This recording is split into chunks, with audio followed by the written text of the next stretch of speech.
Welcome to Blether and Paint. This is a new demonstration series where I talk and paint at the same time. Hello, I'm V. Dixon Reid and I thought I would do some talk while I paint. This painting, I've been working on it for probably about half an hour maybe. That's a mess. I shouldn't have started it because I'm really tired. This is the third painting I've worked on today. And yeah, sometimes you start off with a great big mess and try and work out how to bring it back, and that's what this one is. I don't know if I can bring it back, to be quite frank.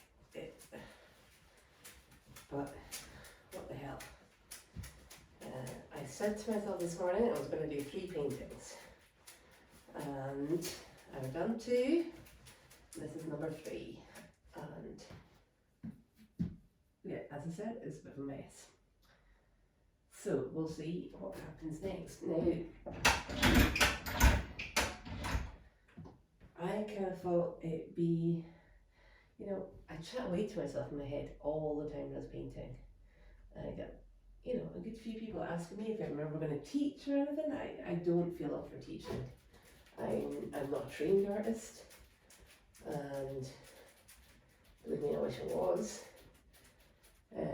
But I'm not, so I don't really feel like passing my mistakes on to anyone else. However,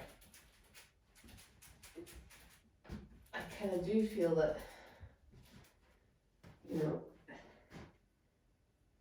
it might be interesting for people to see how I go from A to B, sometimes disastrously.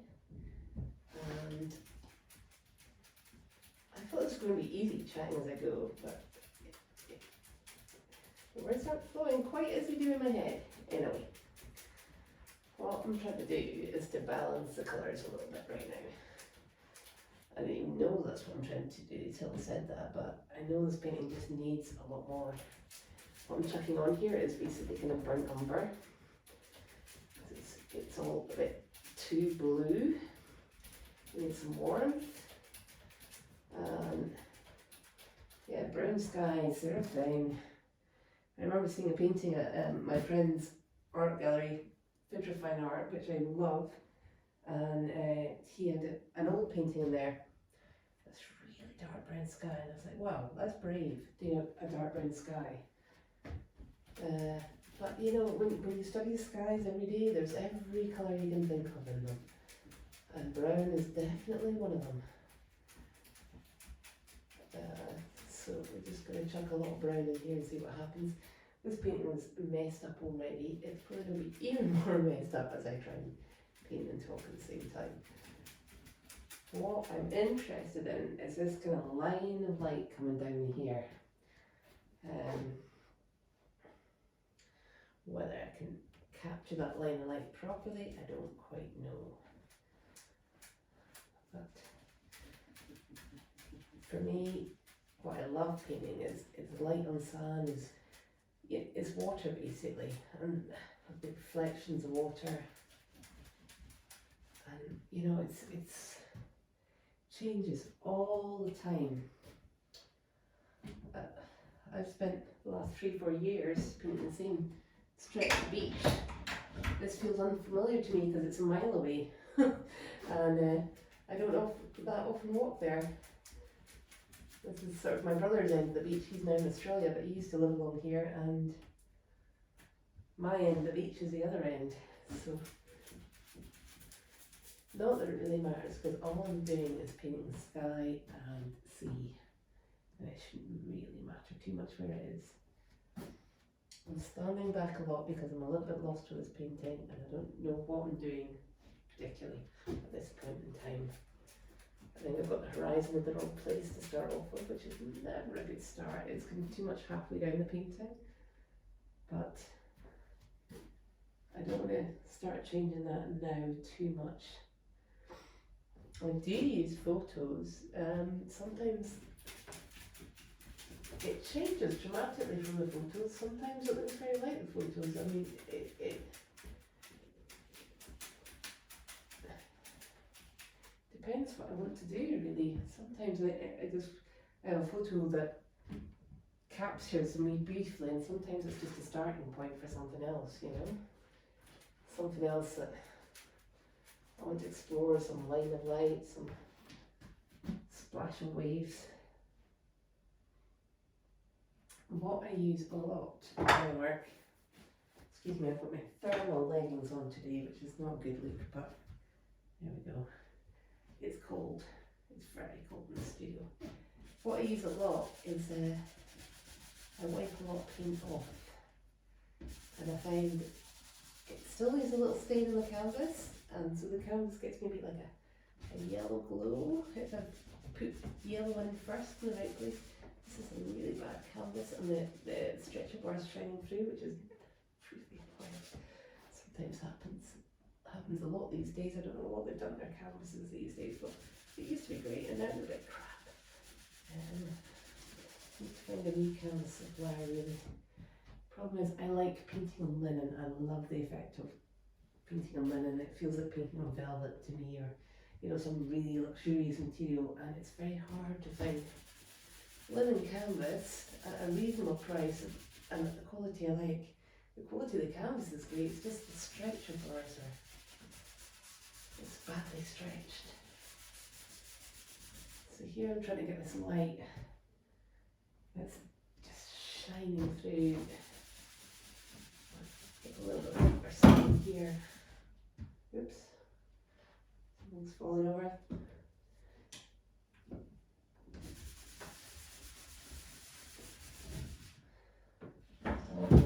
Canvas kind of falls off the place all over the place when I start working deeply into it.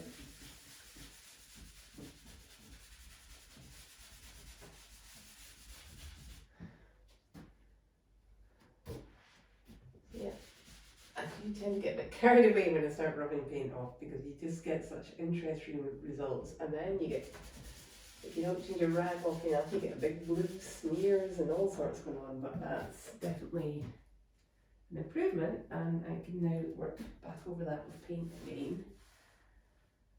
Squinty, weird horizon. I need to sort that out. So I will get a little squirt of white. Some paintings I don't actually use white painting at all, and others it's the main ingredient. It's certainly, you know, I buy it in bulk, white paint, in these huge, big tubes. And I buy quite cheap stuff. My paint is very expensive normally, and it comes in these little tubes, and you know, sometimes a tube can last a year, even though I paint a lot. But the white I buy in bulk, and I use a lot of it. A lot more than you'd think. I'm just trying to lift this horizon up a little bit.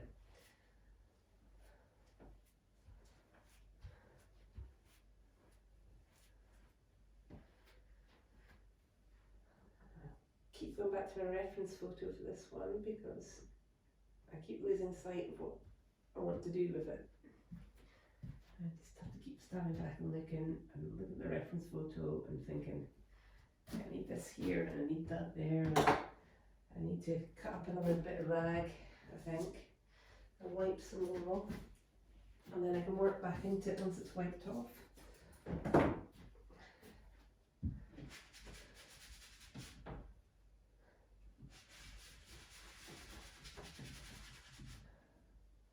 don't know if you can see that well, but as I wipe it off, it leaves just that nice, it's a bit of umber on here, and it's leaving a really nice umber stain behind.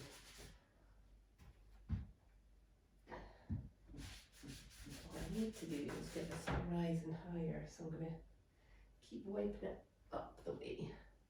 Let's get rid of all this.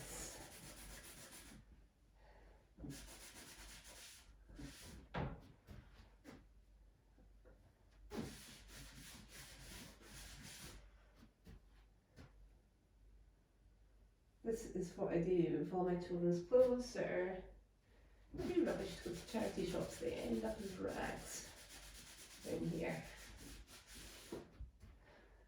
which is reusing. It's not that eco-friendly though, because it's only, I only seem to get a single use out of them, then I have to chuck them.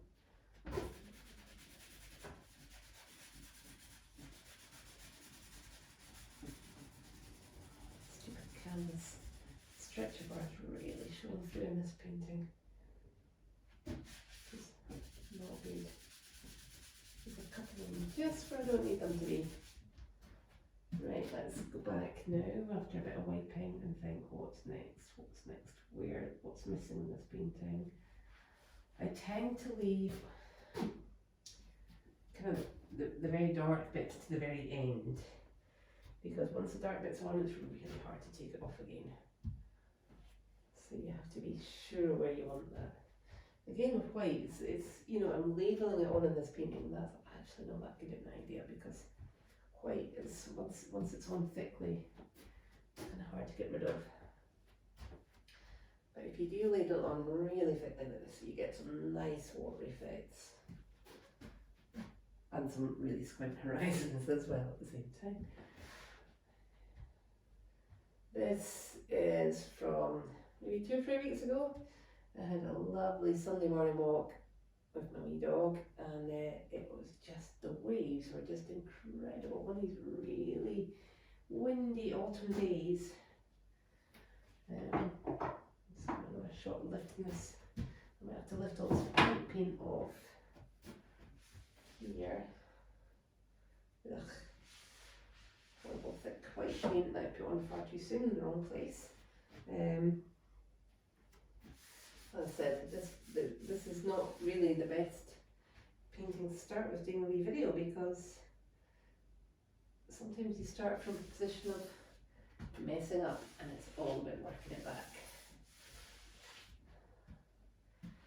But so yeah, so I was out for a wee Sunday morning walk, which is, they're always quite nice, the Sunday ones, because it's probably the one day of the week that I don't feel the pressure to get back early.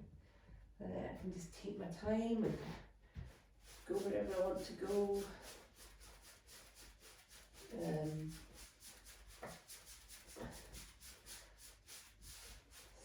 So this was a sort of couple of miles along to the far beach, and the waves were incredible that day.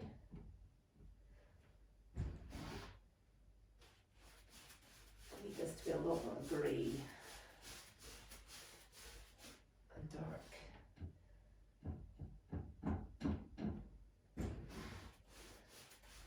Problem is, if you get a kind of dark greys in this colour, is quite tricky. If you mix too much blue in with the brown to darken it up, you just get this kind of green, and sometimes I want the green, but sometimes the green sand is not really a thing.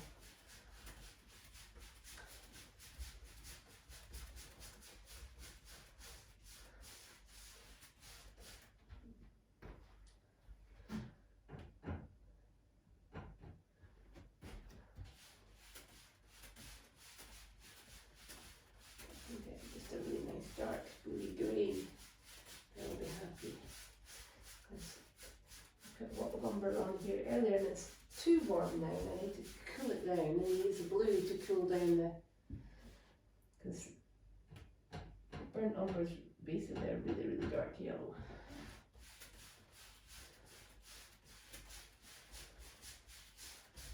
Now, most artists probably work quite differently from this. I just have one big messy palette plate and mix as I go. I'm sure it's probably the wrong way to do it, but it's just what works for me. And you know, there's no rules in art. It's you can do what the hell you want. Says me. There's lots of little rules that keep you going. Like, I mean, don't use black as one, and I never do. So that's a rule I obey. But this black's not really a colour. It's just a mix of other colours, really, isn't it? And it's very flat, the black that you get mixed, and it's much more fun to do your own. Right, am I starting to get the composition slightly more right? Not really, still need that line up higher and more bluey grey, dark up here.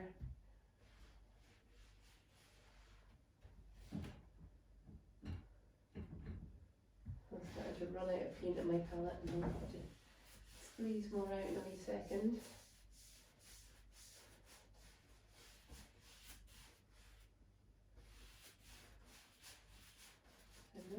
time is. At some point I was supposed to be picking up the children, but I might let my husband do that since he dodged all the school runs he was supposed to do today. Wednesday's my far too much blue on the edge of my brush, and now it's on the painting. I have to wipe it off. And it's going to leave a big blue stain, which is not what I wanted at this point in the painting. Oh dear. This is an exercise in how not to paint, I think, today.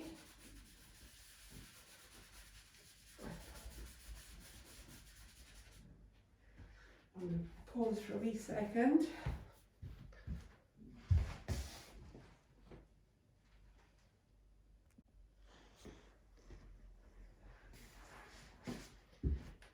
So, back again. That was more than a wee second, that was a wee break.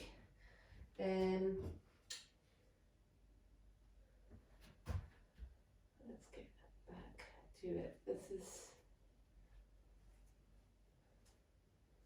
hopefully I'm really enjoying this painting so far, but we'll see where we get to. I just did a wee listen back to that video so far, and I'm sorry, I'm very repetitive, but hopefully as time goes on, if I do a few more of these, maybe I'll stop repeating myself quite so much. Time to cut up rags again.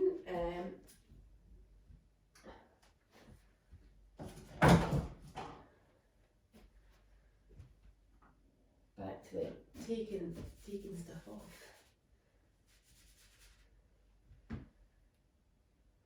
Just really want some nice light up here.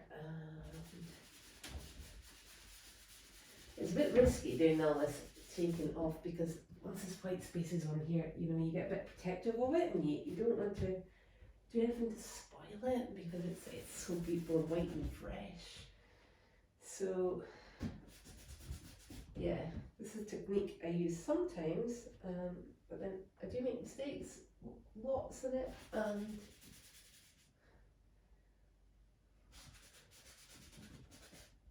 I don't know if I'd recommend it.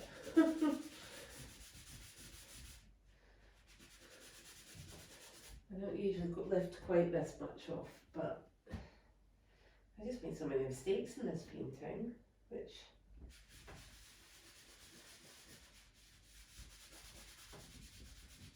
I kind of knew I would, because I knew I was too tired to start it, and I did it anyway. I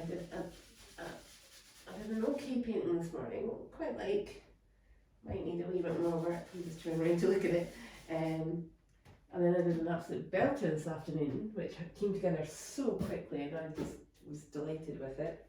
And I thought, one more, and yeah. But at the same time, I kind of knew that was a daft idea, and it bloody is a daft idea, because now I've started, oh, this is a brush with a blue in it. Where's this blue coming from? I'm trying to wipe it off. I'm so messy, which is not good. It leads to lots of little mistakes.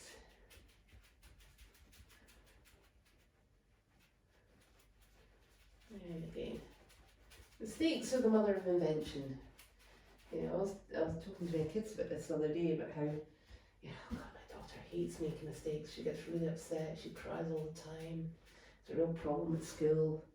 I just have to keep telling her, you know, mistakes are how you learn. Mistakes are where the good things happen, you know.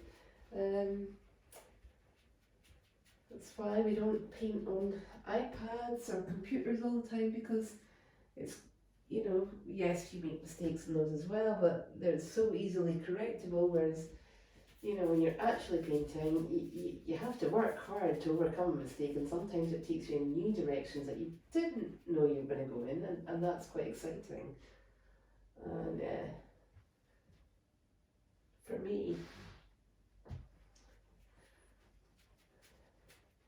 and again, you know, that's me being dismissive of iPad painting and digital painting, when at the end of the day, you know, I was kind of like that about iBooks. I was like, never read them. I love pen and paper. I love, you know, proper the feel of paper and all the rest of it. Now, I read my phone all the time. really lazy. Started that when I had children because it was easier to read it at night on the iPad when you're breastfeeding in the middle of the night, and I've never really looked back. So you never know, in 5 years' time I might be doing all my painting on the iPad because, you know, none of my arms and legs works properly and it's still making.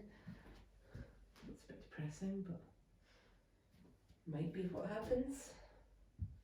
I'm going far too much for the white here again. I don't normally use this much white.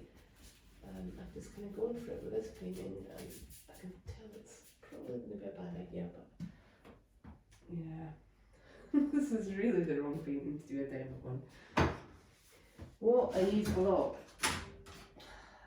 I've been really lazy about cleaning my brushes recently, so I'm having to break into my stash of new brushes.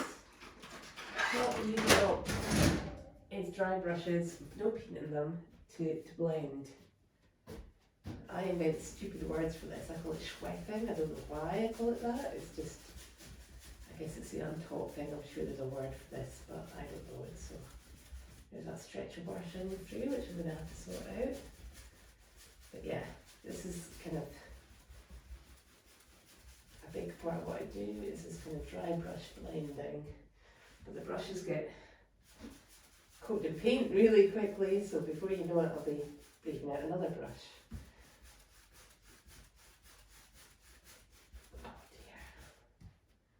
Oh dear, dear, dear, dear. This is not so good.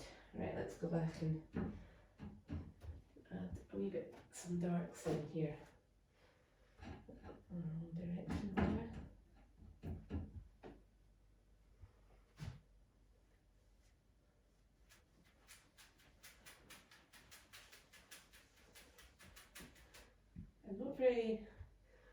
I'm probably usually slightly more systematic when I'm painting. I think it's because I'm trying to talk and paint at the same time. I'm certainly not very systematic with this one. But at the same time, I do tend to dash about the painting a lot as different things catch my attention, and you know, it's kind of like a big to-do list that I do in a totally random order instead of starting at the top and working my way down. I've seen artists that start at the top of the canvas and it's like a printer, they work their way down. It's, oh my god, I can't understand that. I'm not saying it's bad, it's just so alien to me. I'm just squeezing out a bit more paint here, but no paint left. I'm almost out of this lovely dark brown. So my little list to order more. This is my very technical painting list of paints that I run out of. I've been doing quite a lot of painting today, so the list has got really full. As I say, sometimes it takes a year to go through a paint tube. Sometimes it happens in a day. You know, sometimes one painting, the whole tube of certain colour will be gone.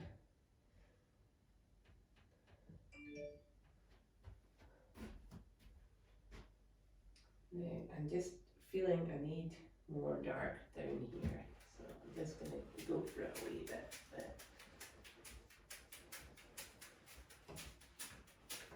I tend to work with Prussian blue is my absolute staple. I very rarely do a painting that doesn't have Prussian blue in one form or another, and I kind of really love it mixed in with a dark brown.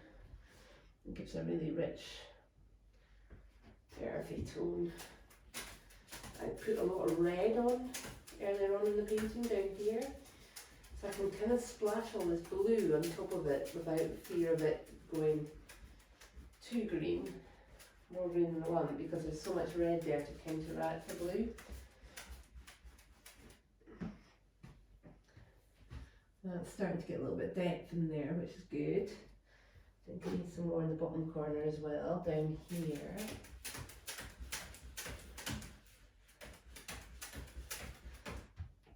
You can't see because you're over there, but I paint a lot of time with my eyes closed, which is just, well, closed, half shut, whatever.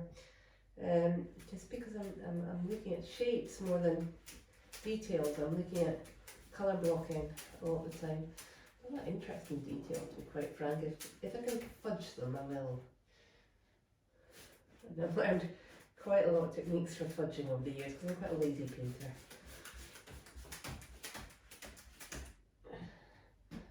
I studied architecture and it taught me a lot about sketching and observation because they used to take us to foreign cities and sort of say, okay, we want 24 paintings of Barcelona by 3 days time, and you just have to go out in the streets and do them. And the reason they wanted us to do that is to get us to observe. And also, you know, sketching is an integral part of architectural education. I wouldn't say part of being an architect, because I don't know if it is anymore, but it was certainly a huge part of my education as an architect was sketching, because it's a way of visually learning. It's if you draw on something, you don't forget it. You know, you take a photo, you take a photo of something, you can't remember the details about it a week later. You draw on something, then you know how it works, you know how it's put together. So I think that's why they made us do it. But anyway, it was a very tight form of sketching, very observational. And as I say, I'm quite lazy and I'm always trying to get away from that. But part of me is like, oh, you've been trained to be accurate, you have to be accurate. You have to describe exactly what's happening and it has to make sense. I guess the only part of that I continue to agree is that a painting needs to make sense in itself, you know, it needs to follow its own rules. These rules can be crazy, but it needs to follow a kind of inner logic. It can't just, well, it can do whatever it wants, a painting's a painting, but for me a painting works when it's consistent.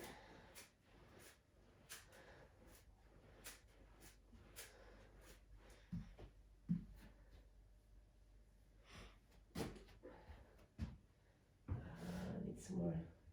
It's too blue, that sea, because this was a day when the sea was frothing up all over the shop, and it was grey and it was frothy and it was crazy blue, crazy waves. At some point I'm going to put a big headland in there. It's not quite time yet, but it's not far off. Oh, I'm so tempted just to do a bit more rubbing, which is, again, this is lazy painting, rubbing it off, but it works.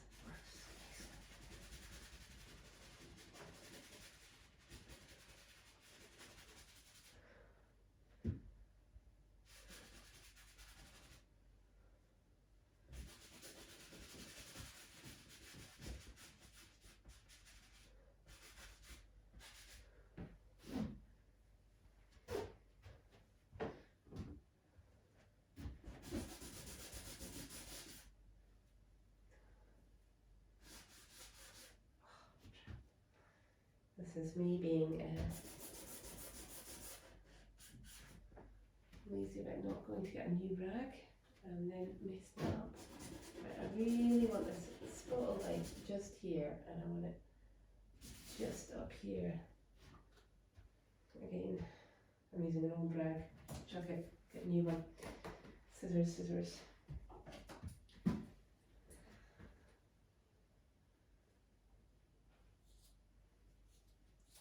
I'm talking less and less as I'm trying to concentrate more and more. So sorry about that. I just want to get this sun in here.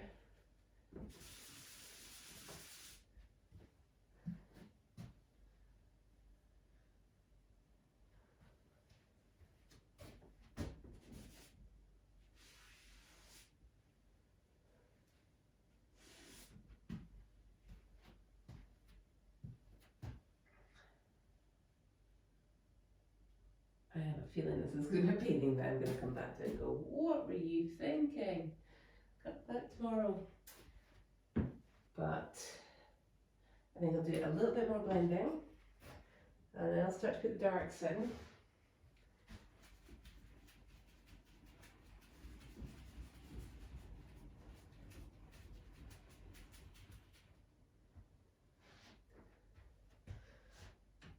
should have a little bit of yellow left in my palette. Yep, there's a tiny bit.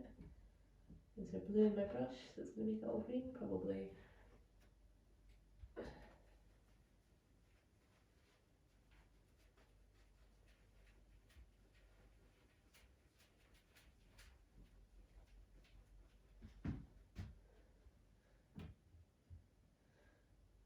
One of the little tricks I use a lot is use red as a kind of go-between. Like I've got a lot of blue and a lot of yellow, and I want to kind of cut from one to the other without going via green.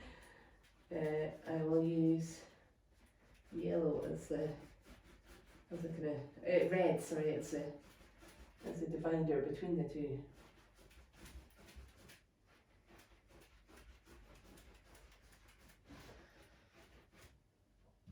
That's probably the main use of red in my paintings. I do use a lot of red. Or somebody's saying to me, "Oh, you know, of course your paintings don't have any red in them." Me going, "No, every painting has its cadmium red. Every single painting." And it is just one of my basics that has to be on my palette at the start play. Right. This is not good. Never mind. A little bit of a blend. And then I get a bit of, yeah, I'm probably just a bit bored. It's not working. So I'll just try putting the darks in and see what happens. Maybe if that'll help it a little bit.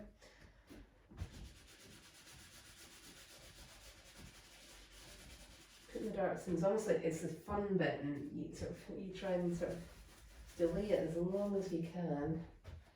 Now, because I put so much fight into this, it's going to be quite tricky getting some darks in here. So it might be a case for a palette knife, because palette knives are really good at going on top. As said, I need my cadmium red. Where's it gone? For the headline, because it's what I would use mixed with blue. My face must be covered in paint. If anybody walks past it and they wonder why I'm talking to myself, I always have the window open in my studio, which is why it's so cool. Where's my red? Where's my red? Why is that poor brush lying on the floor, all dirty? Oh well. Here's my red. Okay, so I'm going to put that on here, a little bit red. Hey, there's nice dark brown left. I'll have to order it. I hope it comes soon. So now you haven't used a colour for ages, and then all of a sudden it's the one that you want to work with, and you don't have any of it. I'm loving that dark brown right now, and it's nearly done.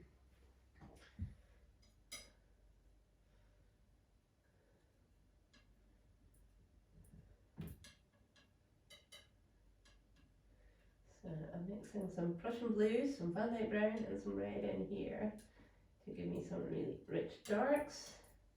My palette knife, like a little edge of red in it. I am going to use the reference image quite heavily here because it's getting to the kind of detailed bits. So basically I want to take, actually I think I'll use my weapon, as I call it. I'm just going to spread this along. Actually, probably not a good to use these together. Definitely use more red in this because there's a lot of blue underneath. You kind of need the red to counteract it and make it dark.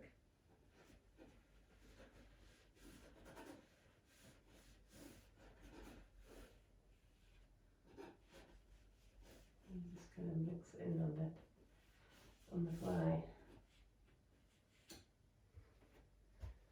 There's little rocks coming along here. So that's going to be a lot of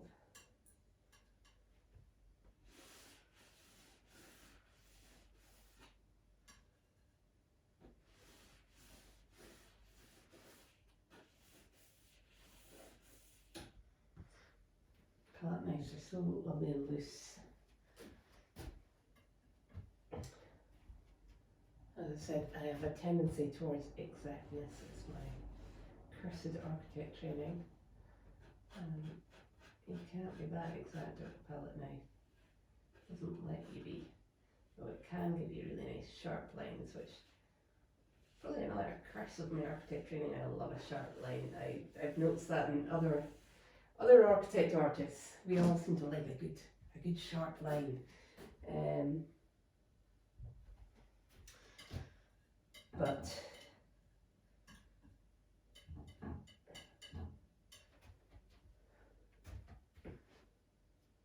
I'm just going to do this along here.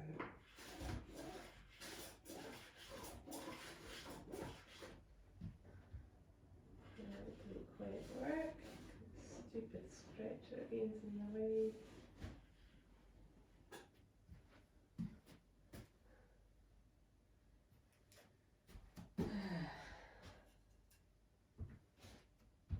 I'm going to come along here and do some dark on the shoreline.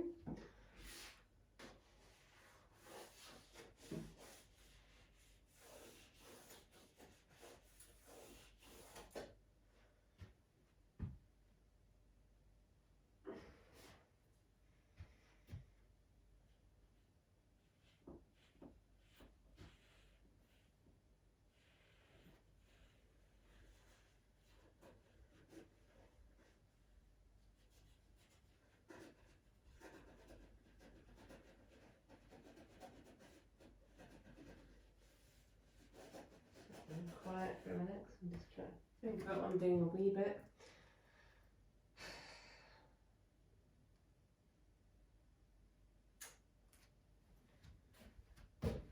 No, it's this bloody seed that's not working now. I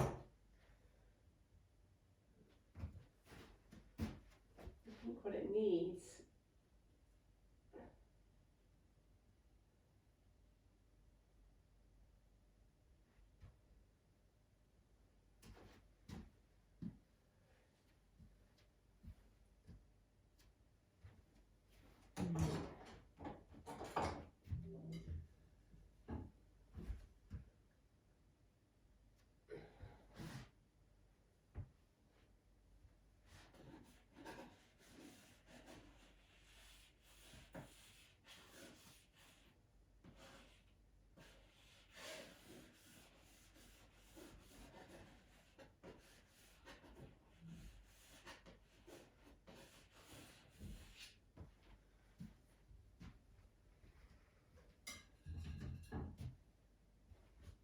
This is quite a scary bit of painting because, you know, once you put these bits on, they're quite hard to remove. If you mess it up now, it's going to stay messed up pretty much. A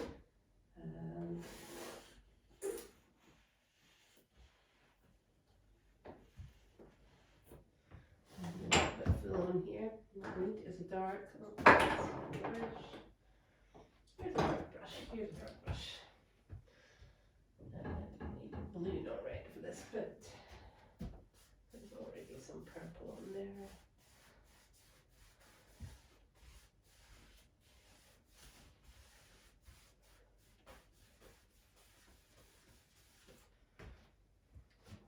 Soften up some of these lines by putting a lovely brush.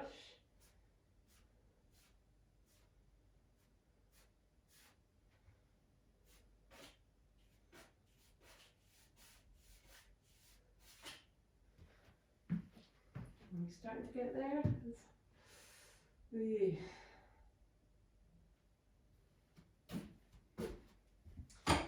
Yeah, I really wish this wasn't the painting I had chosen to talk through.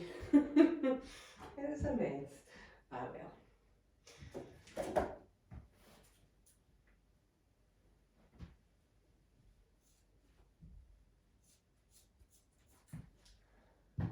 Standy backy time. Have a wee look from back here.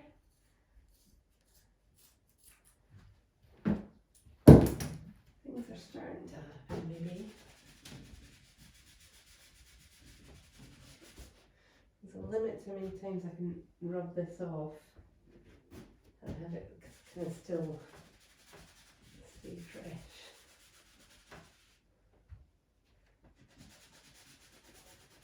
late now.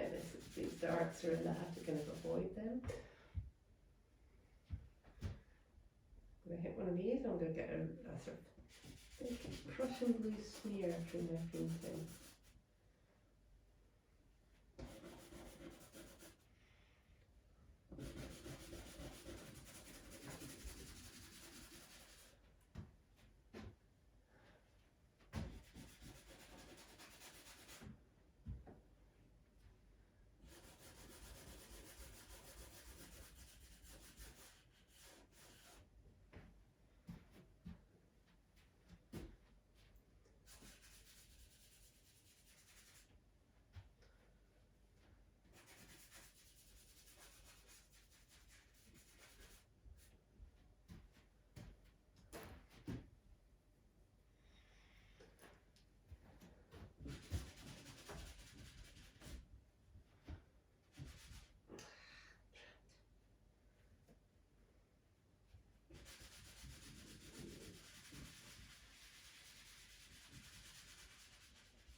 Every time I come near this bit, I start looking at stretcher bars.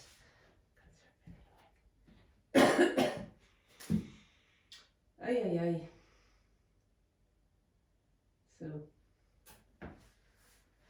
I should call this video how to do a bad painting. Well, I'm bored in that bit down there. I'm going to go crazy on some waves now. Because this bit is all fluffy and lovely and nice with a palette knife to do.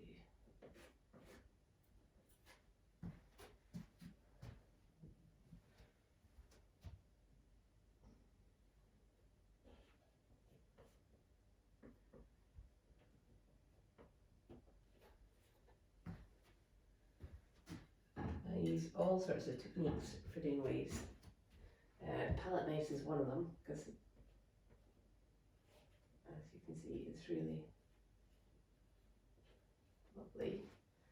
Another technique is to use a little mop brush like this if you want kind of quite frothy waves. You can just kind of froth them up a wee bit.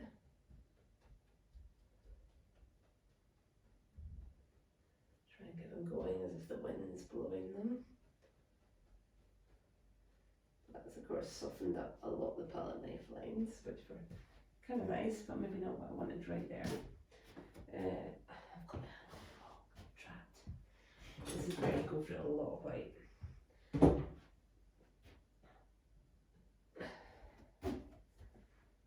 I'm just gonna keep going with these.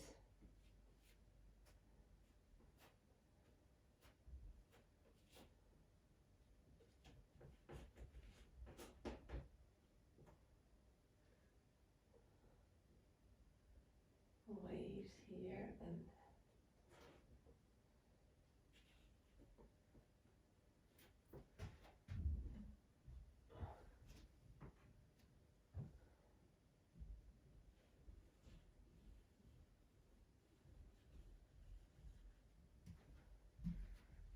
I feel very whimsical doing these.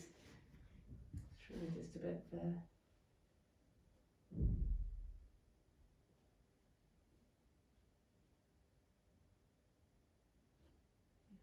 quite careful. I hear the front door going upstairs. I'm hoping that's my husband decided to go and get his children and not bother me. We'll see. So we're starting to get some wavy goodness going on here. That might help the painting quite a bit. Yeah, that's starting to help. And up here we need some full on white, but I think this palette knife is slightly too big maybe.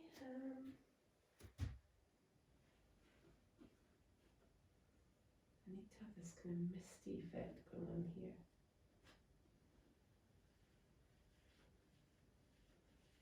I'll probably end up going back to wipe off a little bit.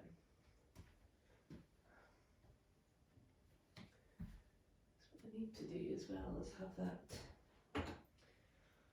light shining through to demarcate the beach from the waves, because right now that's all going a bit blue over there. That needs to be not blue.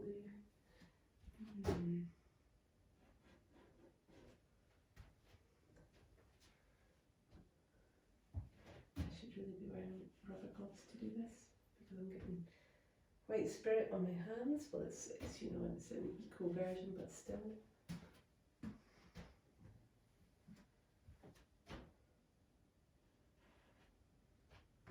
Right, now this needs to be, need a little brush, a vaguely clean little brush, clean one.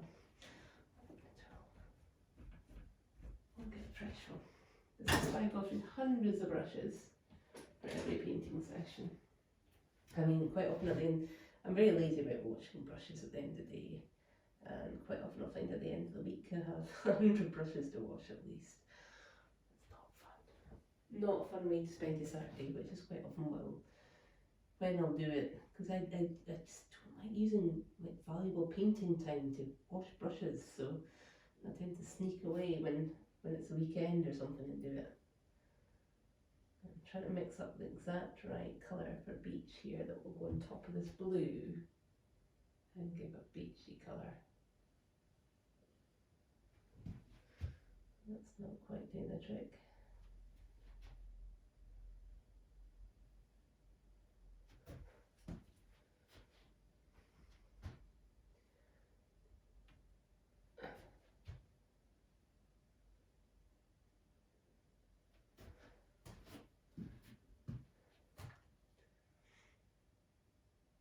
To be honest, this is quite a long painting for me. Normally I'm quicker. But today I'm very slow, which means you get hours and hours of me chatting. That's not the right brush. I need to use a palette. I need to have this sort of second line of waves here going on. So I prefer to do that wee brush, but that's not going to work because it's too big for the second line. So I'm just going to have to. Oops! Has never actually happened before. Luckily it didn't land face down, because that would be a bit disastrous.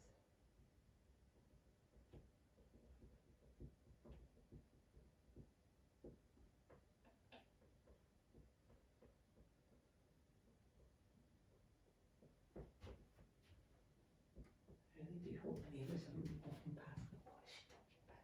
Who's she talking to? She's just talking. Endlessly talking. Anyway. As I said earlier, I do bounce about painting quite a lot. I feel like this thing here needs to be more dark.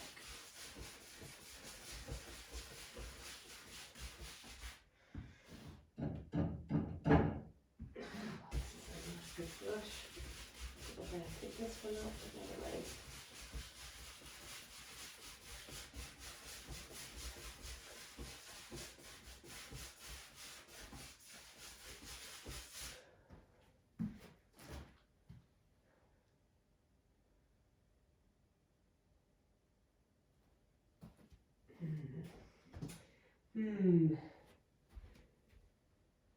What we need to be having is a little bit.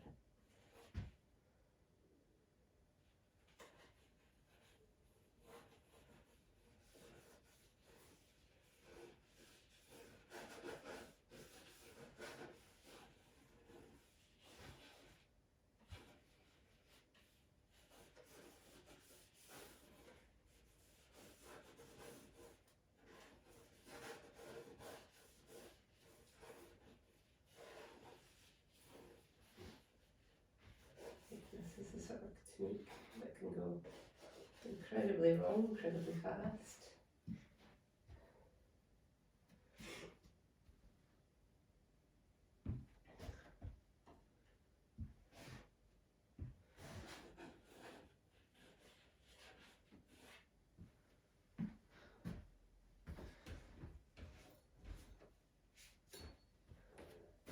Just wiping off my palette there for my brush there. I'm going to try and get this texture down here because there's still water splashing right in the sand. Water. as I would always say to my son, I'm doing it myself. Scottish curse, dropping your T's.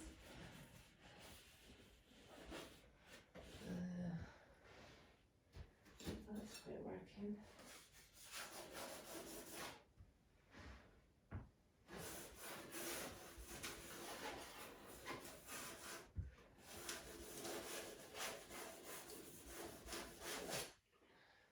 Not actually any paint on this at all now, it's more just scraping paint off and making shapes in the canvas with the colour.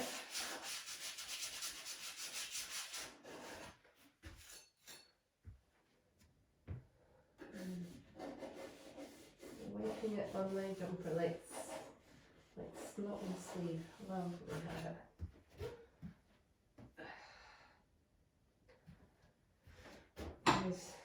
Where's my dry brush, my Schwex as I call it.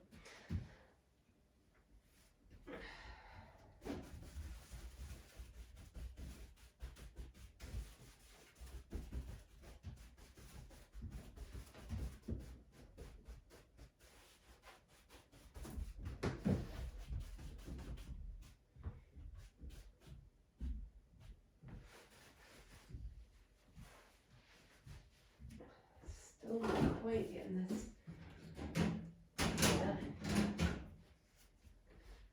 This area here, right? I use a soft brush here to do it.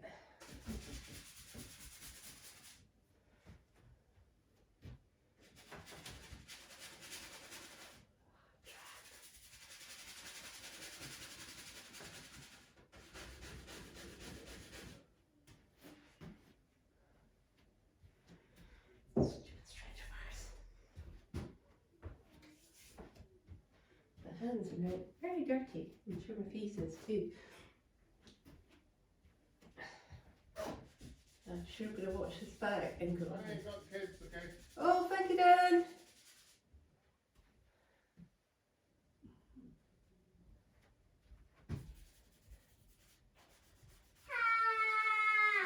Hi. Hi. Hi, I'll be up in a minute.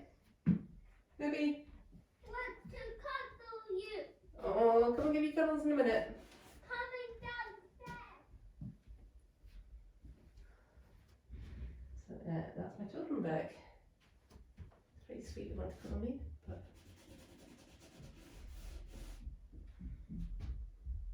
kind of annoying too. Terrible manner.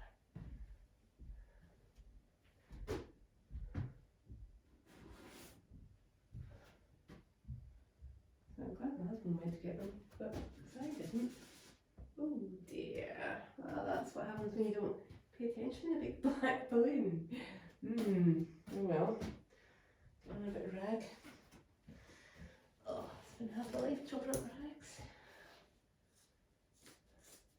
I think we're getting close though. Definitely getting closer. If I can get rid of this big black balloon.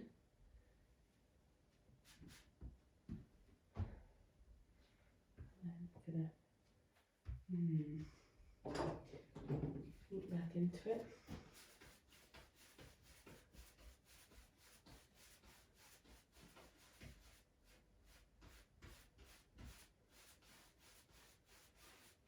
Looks like I've made all along now.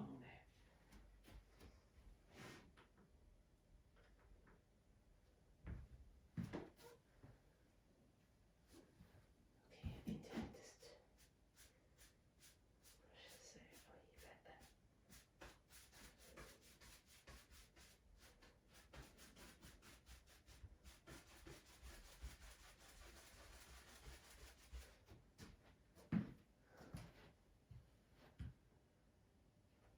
I've kind of forgotten about this top bit up here.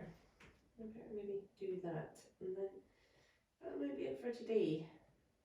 So the children are home. Haven't made tea yet. The kids have had theirs at their brownies place. Can we go make some cocoa van for my husband and myself, and hope that he will do with the children.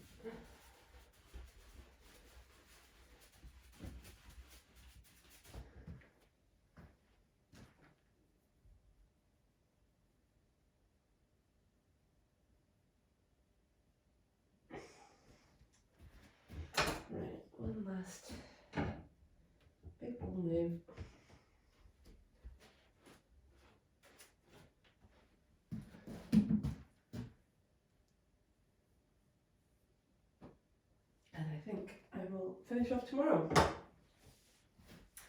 But that's how you screw up a painting and try and rescue it back again and get most of the way there, but not all the way. Thank you for listening. Bye bye.